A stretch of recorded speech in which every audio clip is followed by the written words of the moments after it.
শুভ মকর সংক্রান্তি বা মঙ্গল সংক্রান্তির শুভেচ্ছা।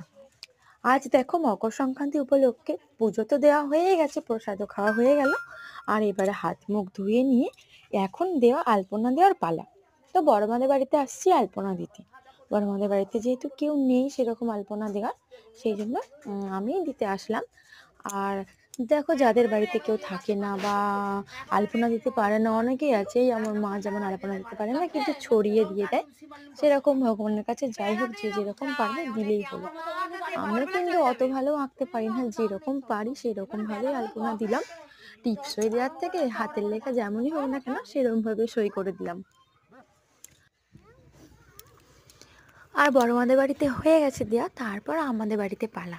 দেখো আমাদের ওইখানে ঠাকুর, যেখানে ঠাকুর মঞ্চ, তুলসী মঞ্চ, মনসা মন্দির, সেখানেতে সব কিছু করে দিয়েছি। আসন, কাস্তে, কোদাল, মা লক্ষ্মীর হার, কানের, হাতের বালা, পলা, শাখা, সমস্ত কিছুই কিন্তু আঁকতে হয়, যা যা যাবতীয় আমরা পরে থাকি ঠাকুররা যেরকম।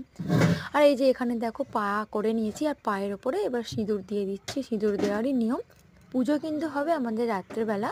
তো রাত্রেবেলার ভিডিও তোমাদের সঙ্গে পরের ভিডিওতে শেয়ার করবো। তো চলো এখনের মতন বাই।